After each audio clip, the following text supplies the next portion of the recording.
This is the Big Fish Cares Podcast. Big Fish Cares Podcast. And here's your host, Benny Fisher. Today we have an exciting show. This is the first time that I've ever had multiple guests in person. We're using all four mics today. I have three amazing guys from the Big Fish contracting team. They're on our project management team in our operations department. And we're going to have some fun today. First, we got Tommy Campbell. How you doing today, Tommy? Good. How are you? Doing good, man. Is this your first podcast? It is. Yeah? You nervous? A little bit. You should be. Yeah. You should be. Tell us a little bit about yourself, Tommy Campbell. Well, I'm 23 years old. Used to be the youngest in the company. Not anymore. There you go. Been here since October 2019. Before that, was stuck cooking chicken at Chipotle before Benny saved me from that.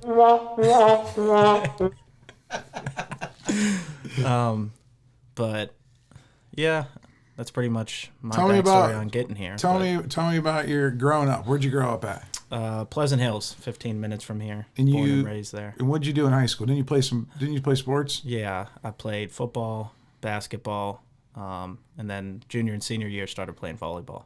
Ooh. But growing up, I was pretty much in everything: baseball, soccer, football, basketball, everything.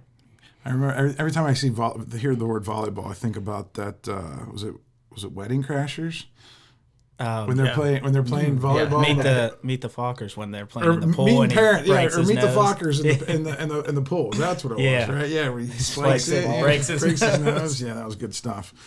What'd you do? So you worked at Chipotle, pretty much out of high school, right? That was your only job? I came back from college after 3 semesters. And we made it 2 more semesters than me, man. There you go. Yeah, but I started working at a local restaurant in my junior year of high school. So up until this point, I only worked in the food industry. Wow, that's cool. And I remember my neighbor at the time, Tommy McCafferty, somehow is related to you, right? Yep, married to my cousin. I remembered that we were at a neighborhood block party, and I was telling him, man, I need some sales guys. And I said, you could do good at Big Fish. And I was asking anybody if they knew anybody because I was desperate at the time because I didn't know how to actually hire anybody like the way we do it now.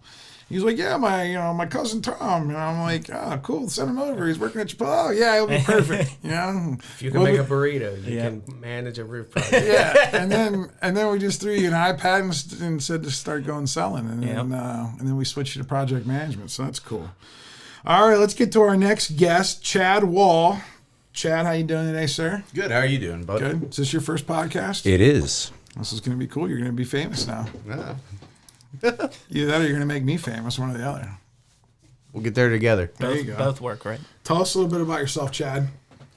All right. Well, growing up, let's start with college. We'll do that. All right. I originally went to college for music.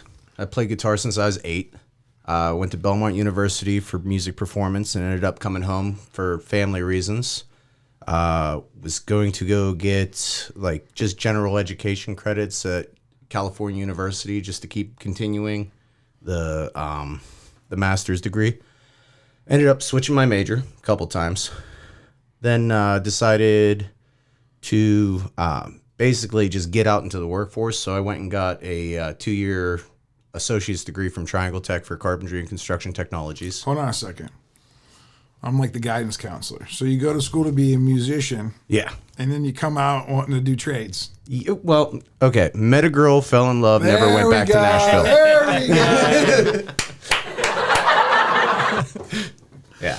All right. Should have went back to Nashville. That's okay. But. Or are you originally from Pittsburgh area? Yeah. Okay. Born and raised. All right. Cool. So keep going.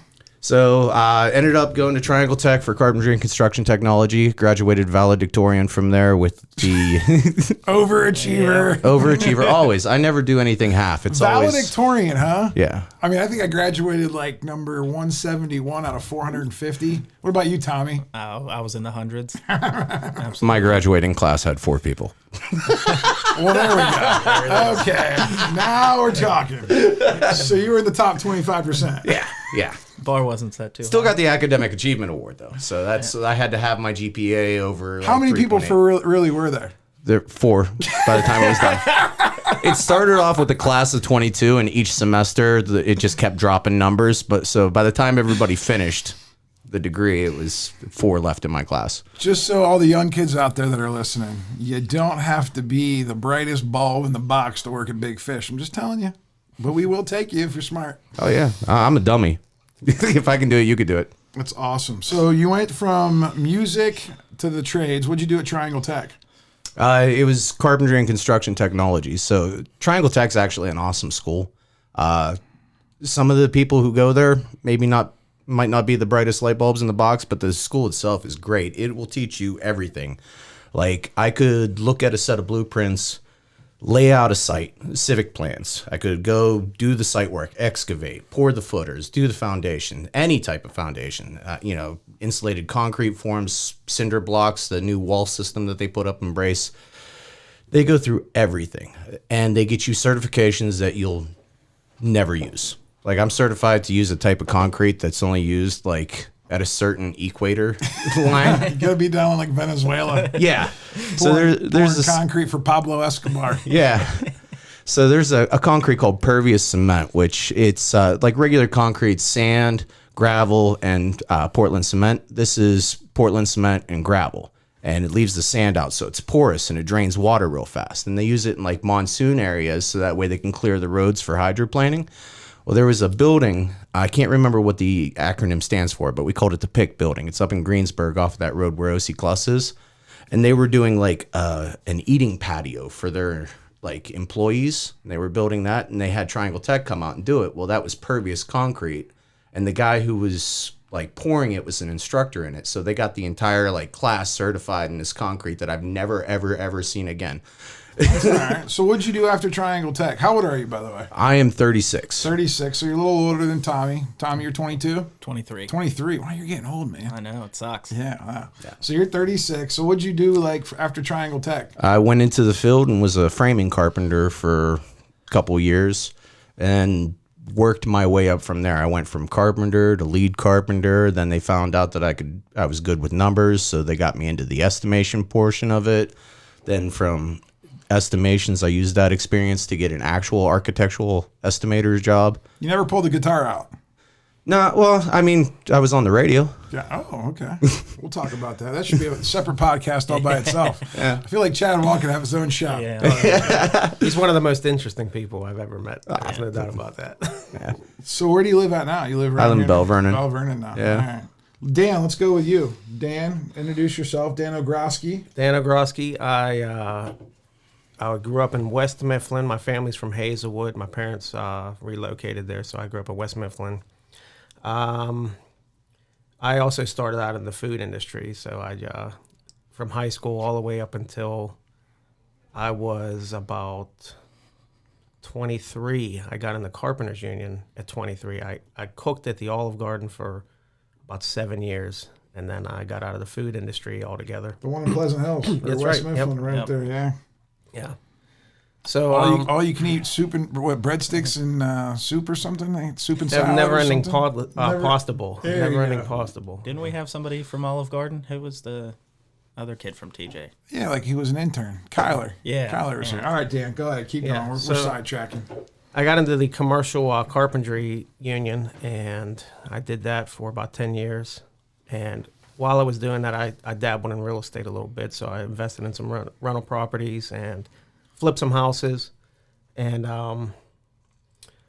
I got mixed up with Acre of Pittsburgh, which is a pretty neat group. Yeah. Specializes in real estate investing. And Yeah, my boy Josh Adamick is still heavily involved over there. yeah, I met him over there. Yeah, he's cool. Avid investor. He's got a podcast. That's a plug. That's a plug, by the way.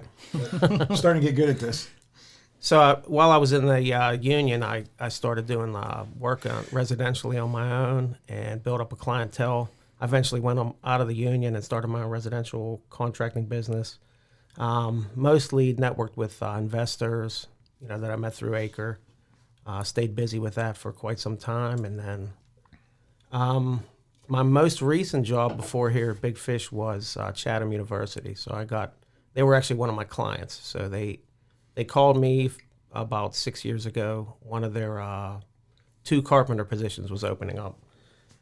So I took the opportunity. You know, I thought it was like a nice, cozy job. Like when I was in a union, I remember like a university or hospital was like, you made it. You know what I mean? Yeah, because you, Like, you can sit on a bench and like hide, right? Yeah, just ride it out.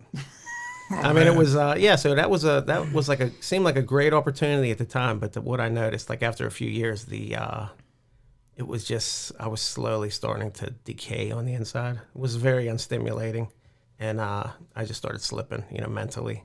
Yeah, it can happen to the best of us, that's for sure. Yeah, man, we got to be stimulated. So, well, we're crazy around here at Big Fish. So, what you're the only out of the 3, I have a child, obviously, Sammy, but you have kids and 3 a of them, wife. yep. Yeah, so you're like a big family man. Yeah, very lucky. How old are the kids?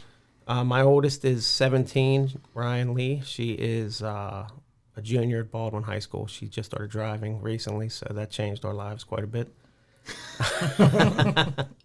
Alexis Renee, she's 15. She's my second. She's a sophomore over there. And Daniel Titus is my son. He's 12 years old. I remember when Daniel Titus came in the office to see where Dad worked.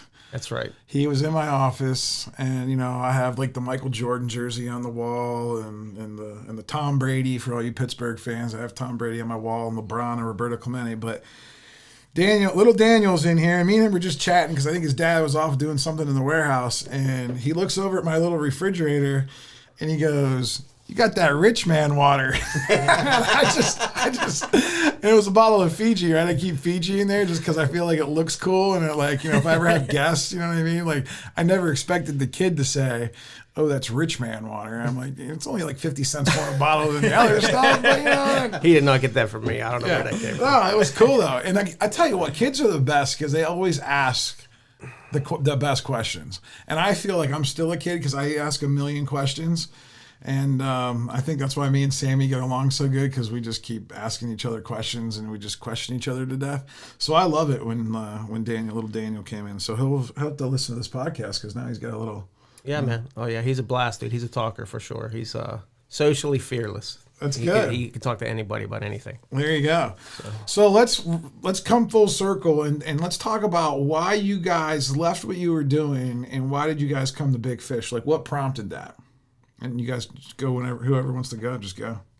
Well, I was, like I said, I was pretty nestled in Chatham, and my cousin is actually Rob. Yeah, the integrator. Yeah, the integrator here at Big Fish. He actually called me and said, I'd like you to come and, it was funny because he actually got promoted to his CFO position at his current job, his previous job.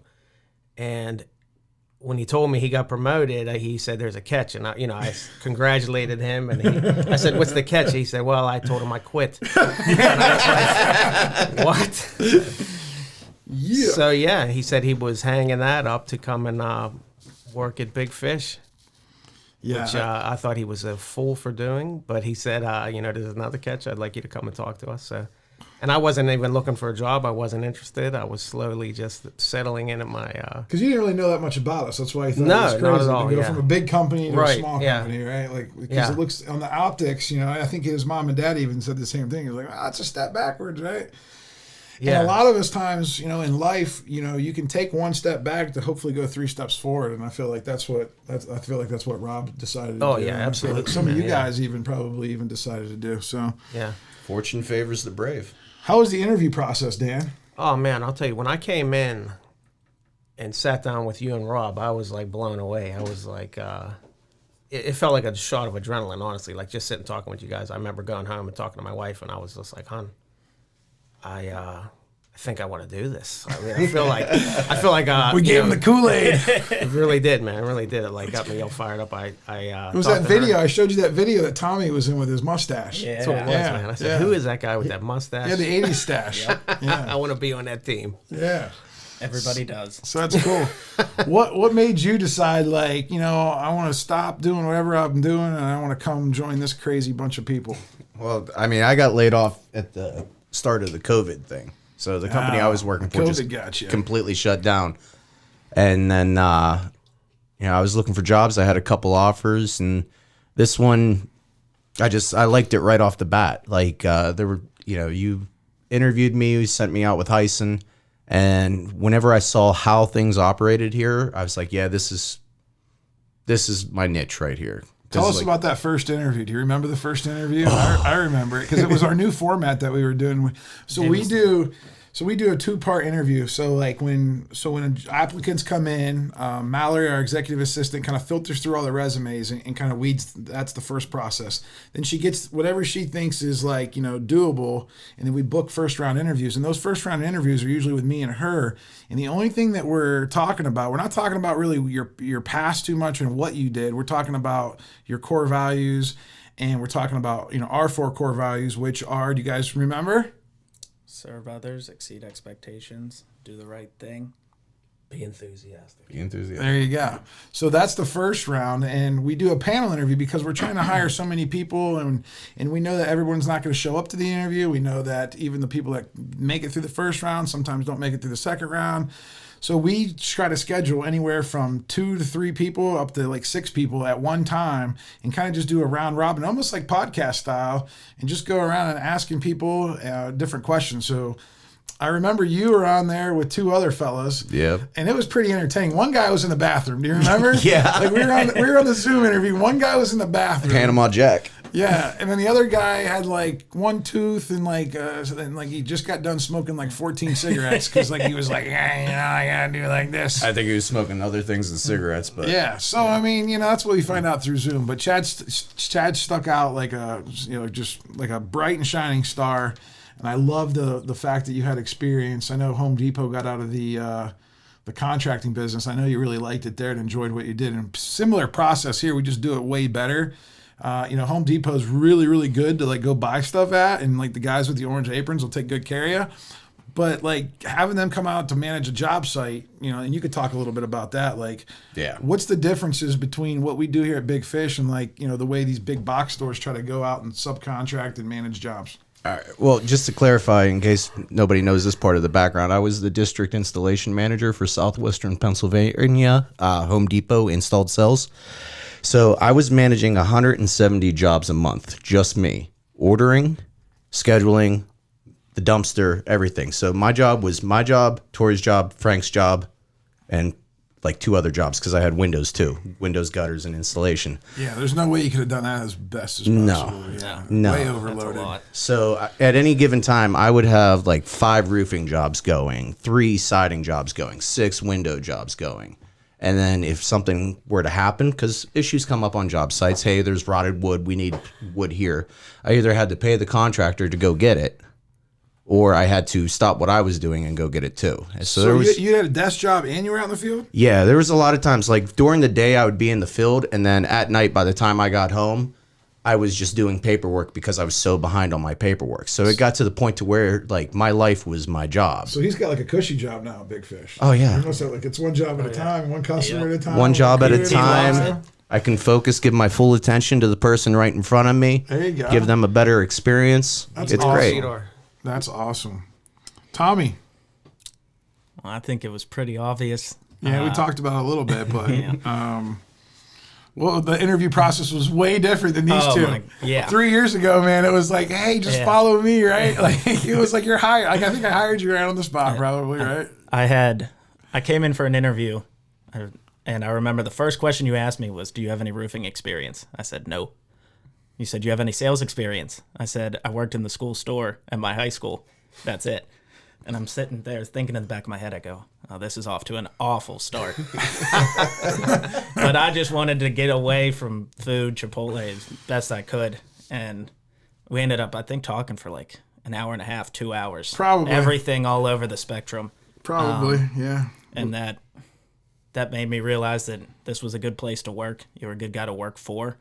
So went home and kind of was just sitting there staring at my phone until you finally sent me the text that I got it. And unfortunately, you got off to a rough start, if I remember right. Your first, was it your first day? Yeah. So I started on Monday the 15th and went out to lunch with you and Ed. Was here for a few hours. Went home that night around 9:00. Found out that my dad had passed away. Yeah, man, that was tough. Yeah, that was first day here. Yeah, and then I was off for a week and a half.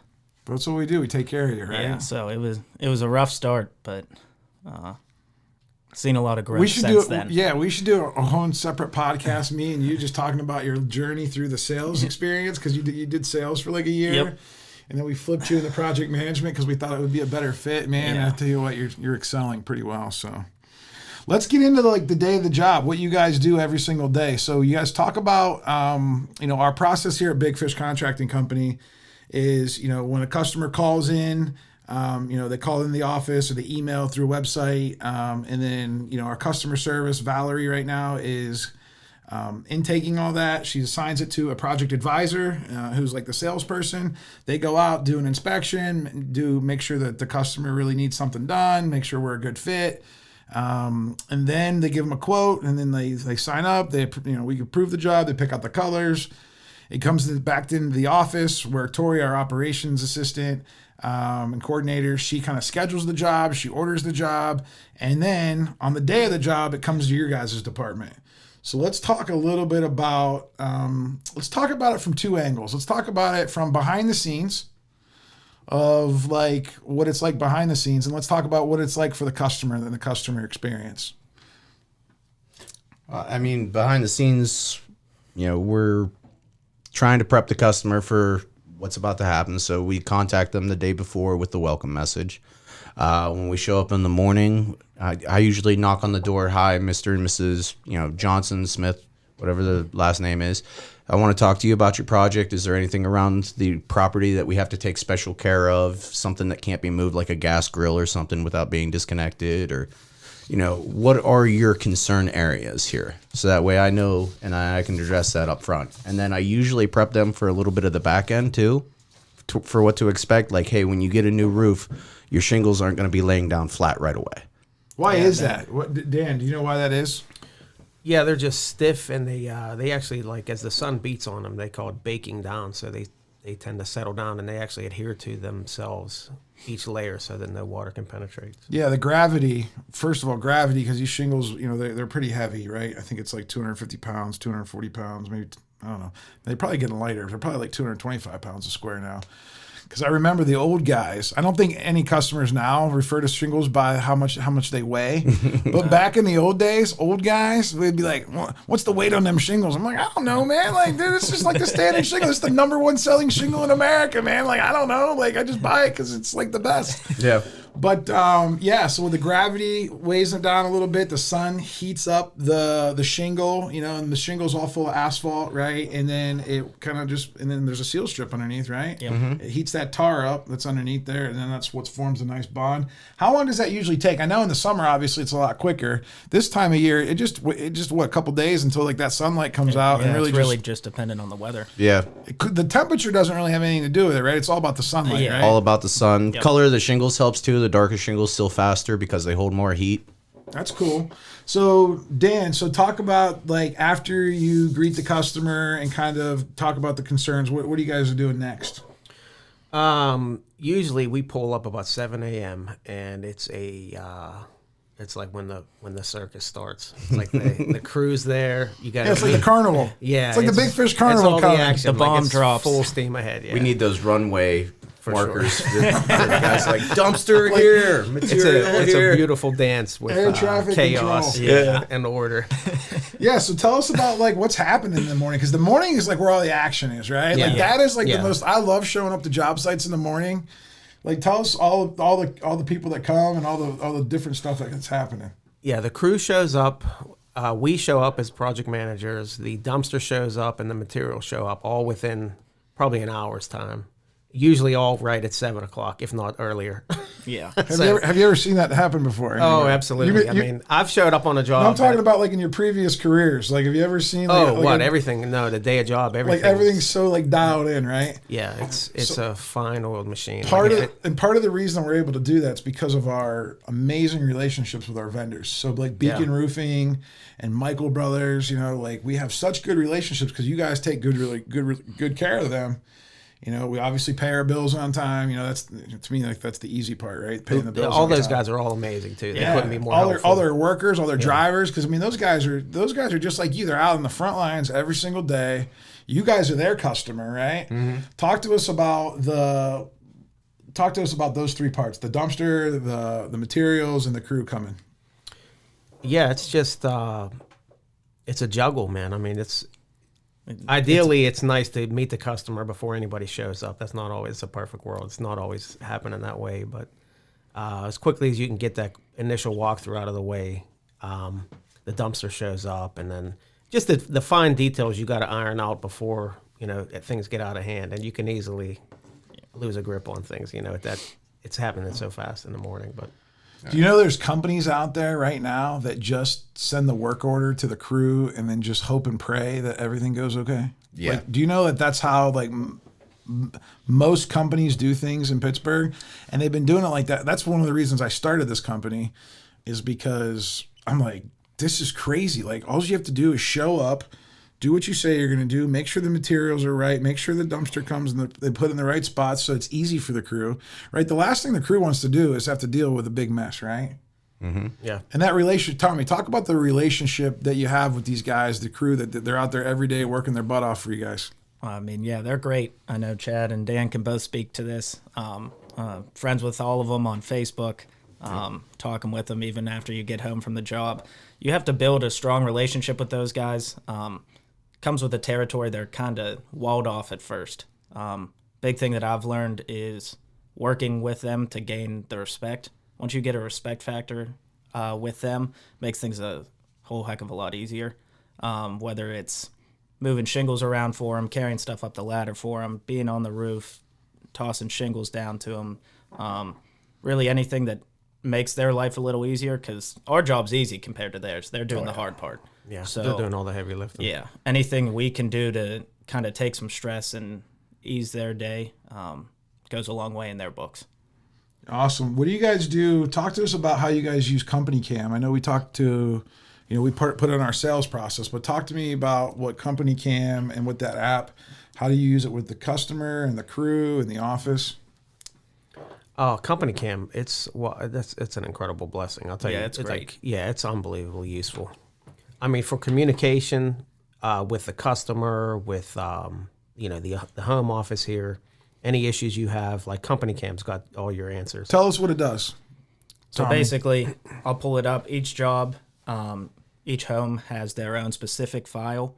So I'll go there. It started beforehand from the start when they call in. Valerie in the front office creates it. The salesman goes out, shoots their photos.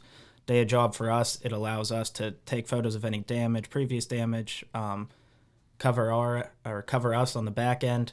But then it's also, a lot of these people don't know the material really that's going on their roof. I remember you told me this when I first started in sales.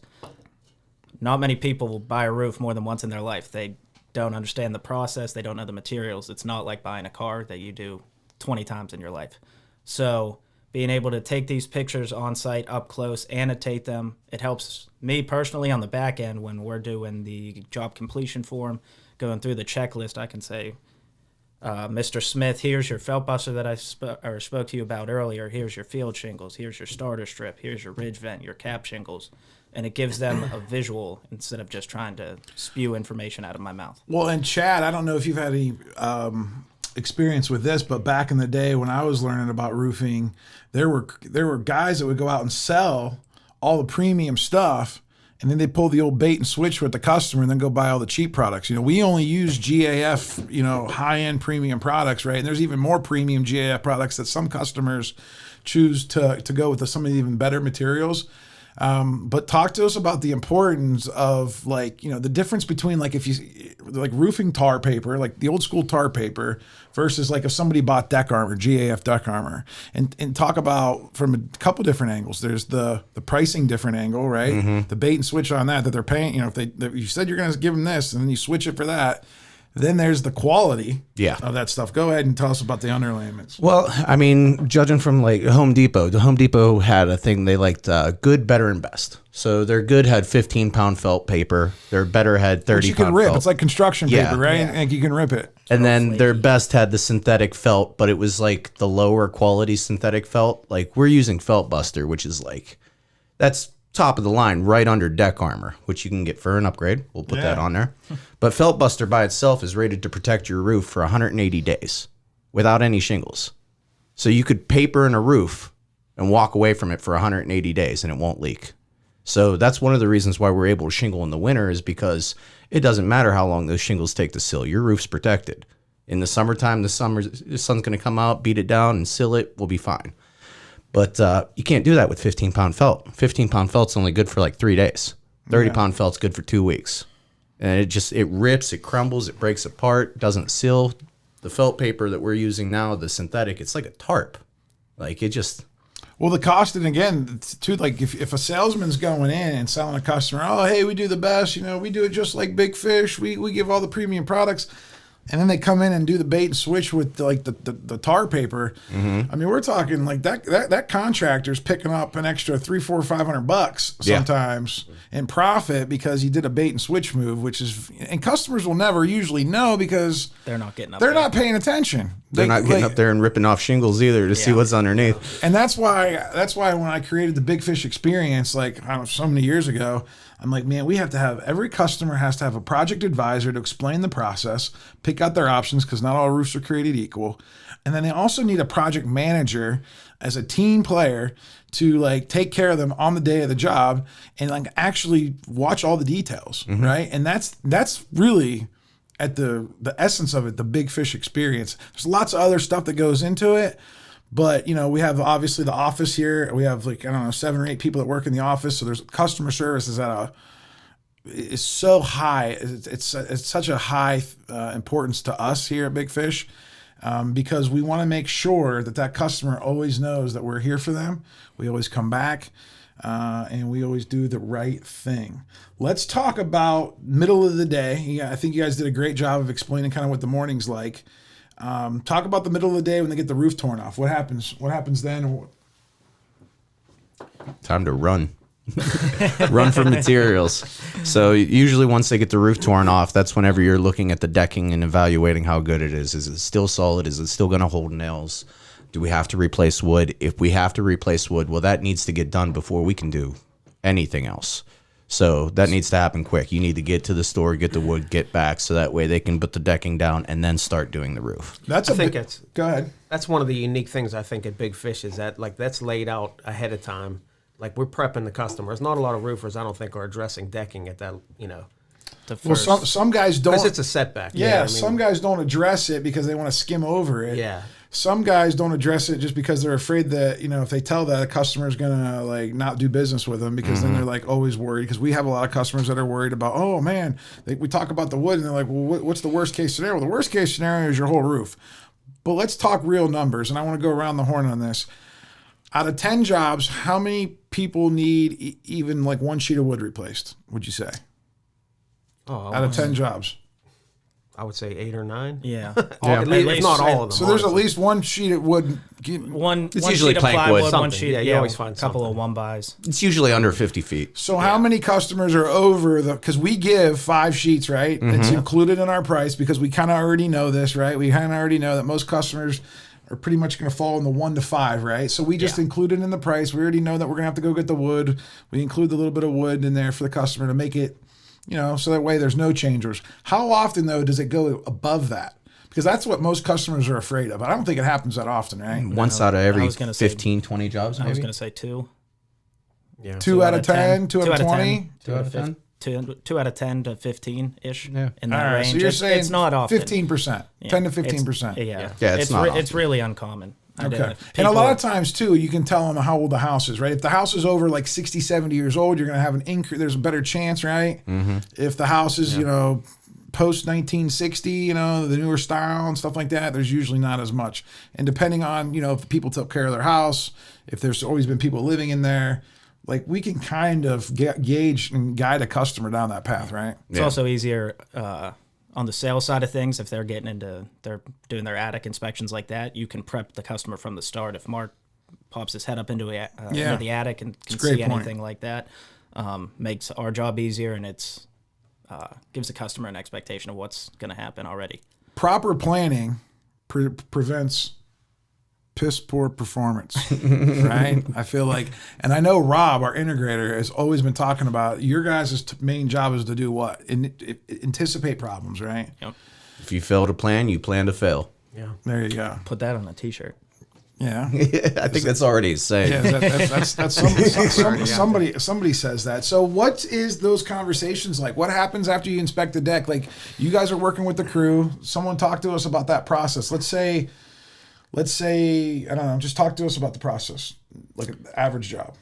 It's really just like almost automated. Like as soon as they're tearing off, like the crew's communicating, they're calculating how much decking they're going to need. You know what I mean? They're identifying the soft spots and any holes or cracks or splintered wood, any water damage. And you guys are taking pictures the whole time too, Yep. right? Oh, yeah. Yep. And they're going into the company cam, and the customer can actually be inside their house or be at home.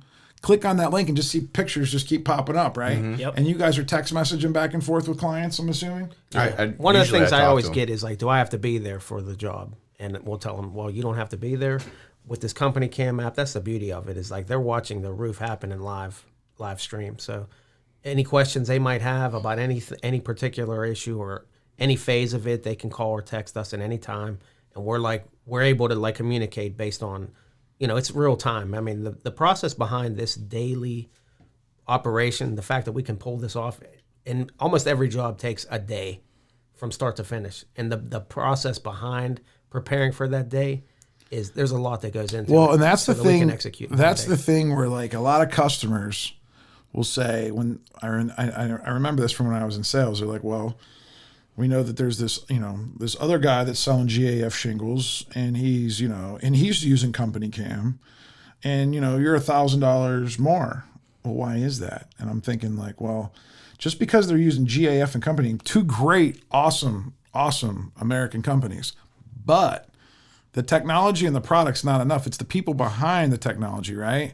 It's the processes that we put in place here at Big Fish. It's the checks and balances. It's the communication between the project advisor, the project manager, the office, the customer, the crew, the delivery driver from the dumpster, and the materials, right? All of that together is where the gap is, right? With us and every other contractor. And I feel like that's what makes the difference. And again, it's you guys every single day really paying attention to those details. And I'm hoping that hopefully a couple of our customers and clients listen to this and they understand that it's so much more than just what's on the sheet of paper. Oh yeah. Because it's really hard to differentiate yourself, on the sheet of paper. So let's talk about like towards the end of the day. Let's after you guys start to put let's talk about the parts of the roof real quick. Really quickly, let's go through. What do you guys put on first? The drip edge on the eaves. There you go. And then what? Ice and water shield at all your gutter lines, valleys, penetrations. Cool. And then what? Felt buster. It's, your protection from any weather. It just covers all the main areas of the roof. Yeah, that's like that's the synthetic underlayment that now is in place of the old tar paper that your grandpa probably used to use. We have two options. We have felt buster and we have deck armor. Deck armor, I think, is a two-way breathable fire retardant like type of material. I think it's the only product actually in the whole entire country that's two-way breathable. Yeah. Which if people have ventilation issues or stuff like that, it's kind of nice too. And if you have more information on that, you can just go to the GAF.com website for more information. So let's talk about the end of the day. What's going on at the end of the day? End of the day is just the wrap up, the cleanup, the process to buttoning everything up, making sure all the debris picked up. We're tearing down our catch-all systems, wrapping everything up, rolling up our tarps. We're pulling out the magnets. We got these giant magnets on wheels that are like a fan favorite. Like customers love those. Yeah. Boy, they sure help. They make a huge I always difference. thought about giving those away to customers, like a little mini version of like a magnet, because I feel like all dads and grandpas love magnet gadgets, right? Yep. Like, don't they? I feel like we need a yellow and black magnet. Like a yellow and black Big Fish magnet to leave behind with that guy that's like, man, I love that magnet, bro. They're a huge help. We just roll those through every yard, every inch of yards and driveways. Picks up every nail, anything we pull out of that roof that's has any magnetism. Those things sure pick them up. And you're communicating with the customer. You're kind of giving the customer kind of an idea when we're going to finish. The crew's giving you guys feedback. You guys have so much experience now. You guys know exactly kind of like when we're going to be done. What happens at the end of the job to make sure that everything's done, the crew's cleaned up, the customer's happy? Talked about that final wrap-up process. We go through the checklist. Oh, what did I just knock over? We go through We go through the checklist and make sure that everything's done right. Make sure the metal's done perfectly. The ridge the ridge vent's been cut, capped, and vented, and everything's cleaned up, picked up, and everything looks real good. And then we go knock on the customer's door and take them on a tour of their brand new roof, explaining the parts to them and what everything does and why things are in place where they are and what to expect and how long it's going to take. So. A lot of times, like the customer, if they happen to not be home, we'll do a final walk around and do a round of company cam pics of the the property when everything's cleaned up and done. Send the drone up for a last round of pictures from an aerial view, and that way the customer can They like seeing their house, right? I mean, that's their pride and joy, right? Like that's usually 99 out of 100 people. That's their biggest investment. Yeah, is their house. And that's like their baby. You know what I mean? And again, the roof protects everything inside that home, and inside that home are their family, right? And nobody likes a leak, right? Nobody likes water coming in. Some people can withstand more than less, but part of the reason that it's really important that you choose the right products, you choose the right company, and you understand the whole process. And you understand those differences. And I think that's kind of what separates us from everybody else. Let's talk about what do you guys do? Like, that's pretty much 90% of your job, I would say. 80 to 90% of your job. What are other things that you do around here at Big Fish Contracting Company when you're not on a job managing a project with a customer? For instance, like if there's a little bit of bad weather, or maybe there's, you get done a little early, or just give me some of the other things that you guys are doing around here. Recently, it's been getting the warehouse in order. Yeah, because we're recording this. This was middle of February right now. Yeah. It's probably not going to go live till March or April, but yeah. So in the wintertime, we're doing a lot of warehouse work, a lot of working on processes, figuring out best practices. Yeah. You guys do a couple of repairs here and there, right? Whenever they need you. Services. Yeah, helping out the service guys. Basically, like there's a round of calls you make if you're not busy, to see if anybody needs anything. Just pitching in where you can. Awesome. What's common questions that homeowners have that you guys, as soon as you show up on job sites, right? You have different kinds of homeowners, right? Some are probably like absentee, where they're like, I don't care what you do, just get it done. There's probably some that are like, the engineers and architects over there, like, hey, like, how many pounds is that shingle? Right? Like, how many nails are you putting in? Like, talk to me about the common questions that homeowners have for you. And they're probably mostly fear-based, right? Yeah. They're all fear-based, correct? And also not just because they don't know, right? Yeah. So what are the questions and how do you guys handle those? We touched on it before. The waviness in the shingles is probably the number one question I get asked at every job. They usually ask at the end because they don't see it till the end. So now you guys start talking about it to them in the beginning, right? Yeah. Right. That way it kind of makes us seem, Set that expectation. Set the expectation, right? Yeah. Yeah, you want them to know you're telling them the truth and you're not like making something up on the spot. So Yeah. you don't want them to ask, why are my shingles bumpy there?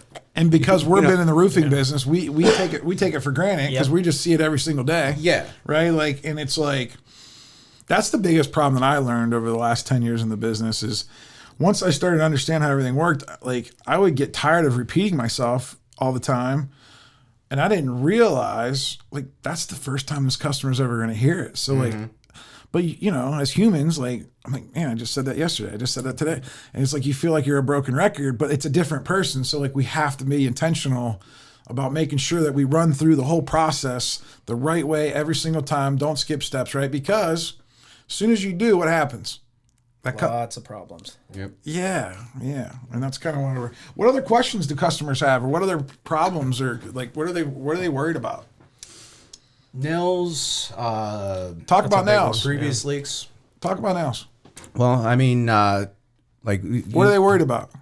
Just if we're going to get them all. You mean like from the tear off, like the nails Yeah. that come off the roof, like the old nails? Yeah, I mean, there's things that customers can do that could help us if they're really worried about cleanup. Like cutting your grass is a big one. Oh, yeah. Because the wheels on the magnet only go up so far. And if you don't cut your grass, it'll rip the nails back off the magnet. So after it picks it up, it's putting them right back into your yard. So stuff like that helps us out. But Cutting your grass and cleaning up after your dogs is that's a much appreciated. That'll help the Big Fish crew out. So if any homeowners are going to be getting your roofs done anytime soon, Mr. and Mrs. Customer, cut your grass, clean up that dog poo-poo, and you'll have happy project managers. Exactly. And then also no nails in your yard. Well, let's talk about nails again, because this is a big thing. Because I remember the shingle wavy things back when I was doing a lot. That was a common one. Nails in the yard. I would try to explain to customers, we're going to try to get as many as possible. On the average roof in Pittsburgh, let's say it's 20 square? And what's 20 square mean to the homeowner? How many square feet is that? 20 squares, 2,000 square feet. 2,000 square feet, right? Because sometimes us roofers, we talk in language that most homeowners, most people don't even understand. So a square is 100 square feet. So let's just say the average home is 2,000 square feet and they have 2,000 square feet of roof. How many nails are we ripping off that roof? You're looking at about 3,000 to 4,000 nails in that roof. You think that's it? It's probably a little bit more. I'm trying to be conservative. It all depends on who installed it. Yeah. Who installed it 30 years ago, right? Chuck in a truck, 2 nails. Because we're doing 6 nails on every shingle, right? Right. And we're getting about 15 square out of a box. Correct. And there's 7,500 nails in a box. Mm-hmm. So we're getting about 7,500 nails for 15 square. So if you take 7,500 divided by 15, you get 500 nails a square.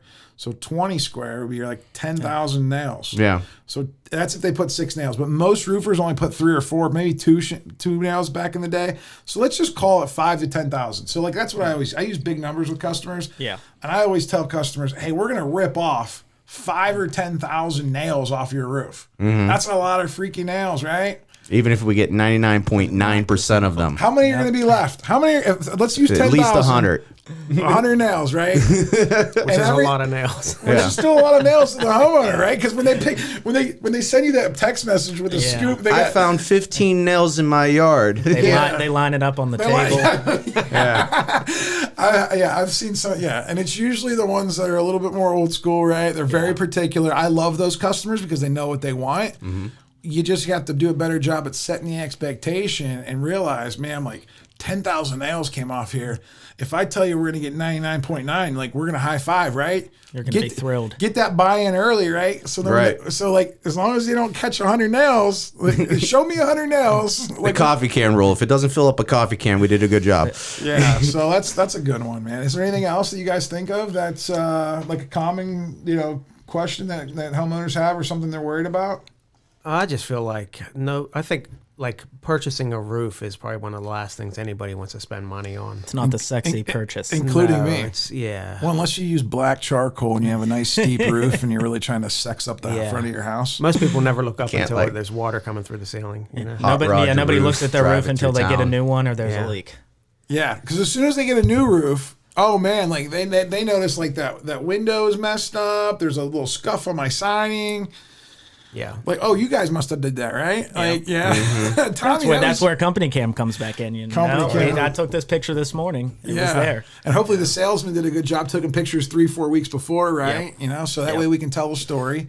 Because we do want to take care of anything that we do, right? I mean, anything that we're responsible for, you guys have carte blanche to take care of any customer situation ever, right? Let's talk about a couple of those situations. Where's a situation where maybe something happened? I remember breaking light after. I broke so many lamps, and then I started realizing, is it okay if we just pull all these the ones that stick in the ground with the solar thing on it, and then the shingles just pile up on them? Yep. Yeah. They're like $20 at Home Depot, and you usually can break one. It's but it's a pain, right? Because then it's the customer's upset, which I would be ticked. It was working before you got here, right?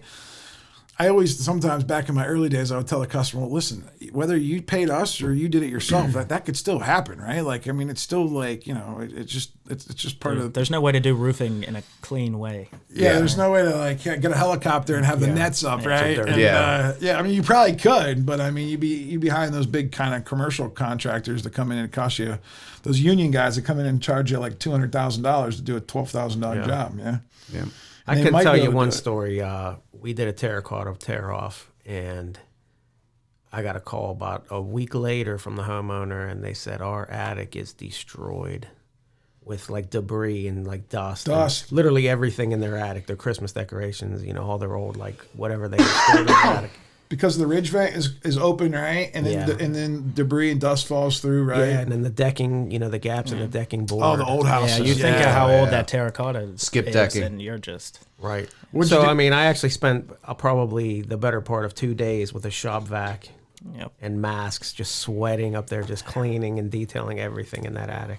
So we tell Never fun. we tell customers now to, like, if there's anything important up there, right, kind of like pull it down or cover it up with some plastic, right? Because especially if they have a really, really old roof, you know, you're not only going to have the ridge vent open at the top, but like you said, like when they used those boards back in the day, they were never like perfect boards, and they always kind of move, kind of just like your regular deck outside your house, like they kind of like have a gap in between, right? Yeah. And that's where the dust and debris comes Just through. save you a bunch of headaches down the road. Yeah, that's most people don't go in. If you're like me, I've never even been in my attic. You know, I'm afraid to go up there. So, you know, but you know, it's something. Any funny stories? Let's talk about some funny stories or really good stories that made you feel good after a customer, after you did a good job for a customer. Any stories? They're all good. I mean, my favorite part of every job is like customer interaction. You know, that's the reward. You know, just making sure they're happy. And I mean, Dan, like- you got like a lot of reviews over the last. I mean, you've only been here less than a year, man, and you've like, you know, I think that's my favorite part. And I like see Dan's name like up in there. Tommy does a good job with that. Chad, we gotta get you. We gotta get more. You gotta get your name up there. You got a couple good ones though. Yeah, but it's like there's a point where like you just connect with a customer and you ease their mind and you realize like it's, you know, you got to put the money into this. I understand that, but that's where like the Big Fish experience comes in, and you just want to make it as enjoyable as you know, painless as possible to depart with that money. You know, Yeah. so it's the whole experience. You know, it's not just getting a roof. It's you know, enjoying the process. Who is your favorite customer? When I say your favorite customer at Big Fish, who comes to mind? Man, there's just so many. And if you don't remember the name, at least remember the story. Tell me what happened. Well, there's a handwritten note out on the wall of fame that the sweetest old lady ever wrote to me and Mark. We did her job over in Squirrel Hill. A duplex that her and her husband are living in on the one side, and her daughter's living right next to him. And they had a lot of stuff wrong, but ended up taking only like 2 days, like a 40-square job. And they were just thrilled that we got everything done in that amount of time, that we were able to use company cam again, show them everything that's going on. I was up in the attic cleaning stuff out. It said Mark on the front end was fantastic. So Frank jokes with me a lot about me having great experiences only with older customers, like older ladies, like Well, grandmas. it's because you're like their little baby. Yeah. Yeah, you're like their little grandbaby. Yeah. So- yeah, that's good. Any older customer, send them my way. Yeah. Yeah. Yeah, no, I love helping people. It's so much fun and rewarding. What are you guys looking forward to this year at Big Fish Contracting Company? We got hopefully we have a busy summer coming up, right? I know that this past January, February has been a little bit tough. You guys haven't really been able to get out there to get a ton of jobs done. What can we expect from you guys this summer? I'm ready to work. Yeah. Yeah. Yeah, just Millions exciting. of dollars worth of work. There we go. Just watching the company grow, watch everybody, you know, contribute. New hires coming in. You guys are the first employees on the podcast, right, Mallory? Yeah. Yeah, they're the first ones. Nice. Yeah. It's an right. honor. Yeah. So this is cool. Yeah, I was like, you know, I have all these like mics, and I'm like, yeah, we got to use them. You know, like I was watching. Is it Full Send? Is there? The Note Boys. Yeah. Yeah. What's it called? Full Send. Yeah, and I was watching a podcast the other day with Gary Vee. He was like Yeah. in a house, like in the living room Yeah, environment. they just sit on a couch. They just sit on the couch. I'm thinking like that's so cool. I'm like, Mallory, redo this. I just want couches. I want couches in here, you know. But that's cool. What do you guys do for fun, Tommy? What do you do for fun? I golf a ton. I think you know that. Yeah. Golfing, anytime I can finish a job early and get out onto the course, that's my number one plan. That's good. Yeah. Wait till you get married and have kids and, you know, other hobbies, but golf while you can now. Yeah, exactly. That's for sure. Well, We'll Chad, hold off on that what do for you a do? while. I lift weights and study. Yeah. Wait, what are you studying? He studies quantum physics. Yeah. I do. He was in there right. I'm telling you, I'm gonna have to do. We're gonna have to do a full podcast just On Chad. All right. Might have to be a 6-part series too. Yeah. So on that teleprompter thing somewhere, there is the full version of Einstein's theory of relativity, because E equals MC squared is an abbreviated version, and I went through and explained all of it, because you got to take momentum into consideration. So E equals MC squared is for like stationary mass, which never really happens. Me and Frank were in there. We just got back from lunch, and he's up there writing on the board, everything. I'm like, It's like Goodwill Hunting, dude. Come eat your Subway. like Rain Man. I can figure this out. I know I can. Goodwill Hunting's a good one. Yeah. What's speaking of movies? What's your favorite movie? I usually ask people what your guys' favorite books are, but I don't even know if you guys read. Do you read? I'm not a big reader now. Yeah. So what's your favorite movie? We'll come back to you, Chad. What's your give me favorite a minute movie? to think. Favorite movie's probably Iron Man. I'm a Marvel fan. There you go. How about you, Dan? Yeah, I'm of the old like Rocky films, Star Wars, original Star Wars, and the Marvel. I feel like I'm too young for Star Wars. Yeah. I've watched a few of them, but that's not really. I mean, were you born in 2000? I was born in 98. 98. Wow. I graduated high school in 99. Austin Powers is older than Oh, he Austin is. Powers. I might put that up there. Austin Powers. There you go. The Spy Who Shagged Me? Exactly. There The you Spy go. Who Shagged Me. I just saw, was there a Super Bowl commercial I feel like I saw? Yeah, they were all there. And it was Dr. him. Evil. And Mike, and he was old, man. Like, I could see the wrinkles like in his eyes and Yeah. stuff. I'm thinking, like, I remember watching Mike Myers on Saturday Night Live. I mean, you'll remember that, Yeah, Dan, yeah, right? for Yeah, because sure. you're older than me. Yeah. Yeah, that's right. You're one of the senior guys here at the company, aren't you? I am. Yeah, me, Ed. Well, we get to put a couple new ones. We on, won't talk about the ladies that work here because we don't want to release any. They'll get mad about that. They'll get mad. Tim and about Franca, they dethroned me. We got some characters now. We got some new hires. You guys excited about like the company's like even? I know you guys are Dan and Chad. You guys are relatively new, but like there's.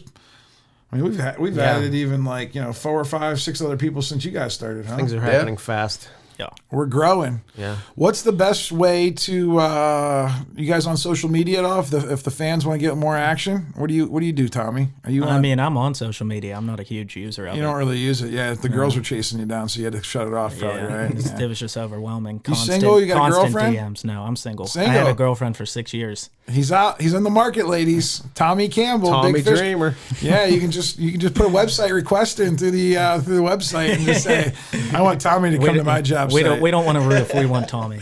There you go. There you go. Chad, how about you, buddy? I mean, I'm on Facebook and Instagram. That's about it. Yeah. I don't social media well. Nah. Facebook is the That's- hub of the things for. But that's work. where all the old people hang out, man. Yeah, work wise, that's what I'd use. Yeah. I don't post pictures. I don't tweet. I'm gonna have to get you guys to start taking really awesome after shots of your job sites and putting them on Instagram and then sending them to Mallory and me, and we can put them on the company page because you guys do amazing work. We need to showcase it more. Dan, what was I asking you guys? I forget. Facebook.